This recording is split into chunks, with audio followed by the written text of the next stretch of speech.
Last film collection ఉంటుంది, okay. Last film footfall ఉంటుంది, last film distribution ఉంటది, last film interest ఉంటది. ఇప్పుడు మనకు ఇంకెక్కువ ఉంది. బుక్ మై షో ఇంట్రెస్టు, హ్మ్.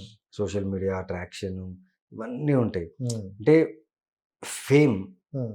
ఫేమ్‌తో కూడబడిన బడ్జెట్ ఉంటాయి. హ్మ్. టాలెంట్ ఇప్పుడు నేనున్నాను ఎగ్జాంపుల్. నేను హ్మ్. సోషల్ మీడియాలో అంత గ్రేట్ కాదు. హ్మ్.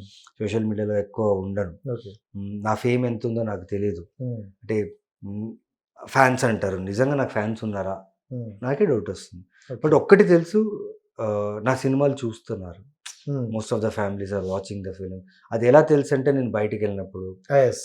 యాహ్! లేకపోతే సినిమాలకెళ్ళినప్పుడు, మాల్స్‌కెళ్ళినప్పుడు, లేకపోతే కాయగూరల మార్కెట్‌కెళ్ళినప్పుడో, హ్మ్. లేకపోతే మిల్క్ తీసుకోవడానికో, ఫిష్ కొనడానికెళ్ళినప్పుడు, హ్మ్. చికెన్ కొనడానికెళ్ళినప్పుడు, లైక్ డైలీ వర్క్ మీద సీ మన వర్క్ డైలీ వర్క్ మనం అవును. జేసుకోవాలి అవును. కదా! అది అవును. చేసేటప్పుడు వచ్చి మాట్లాడతారు. హ్మ్. నా సినిమా పేరు చెప్తారు. హ్మ్. నా క్యారెక్టర్ చెప్తారు. వాహ్! సో, అది కదా నాకు కావాలి. హ్మ్. అంటే అప్రిసియేషన్, నేనెక్కడెళ్ళినా నన్ను గుర్తుపట్టడం, హ్మ్. హీరోగా నన్ను గుర్తుపట్టడం కన్నా, నేను చేసిన క్యారెక్టర్స్, నేను చేసిన సినిమా పేర్లు గుర్తుపెట్టుకొని గుర్తుపెట్టారు. చెప్పడం అనేది హ్మ్. నాకది చాలా పెద్ద వాలిడేషన్, అప్రిసియేషన్. హ్మ్. సో, అది తెలుసు నాకు. నా నా సినిమాలు చూస్తారు, నా కథలు ఆ! ఆ! చూస్తారని తెలుసు హ్మ్. నాకు. సో, అదే నమ్మకం.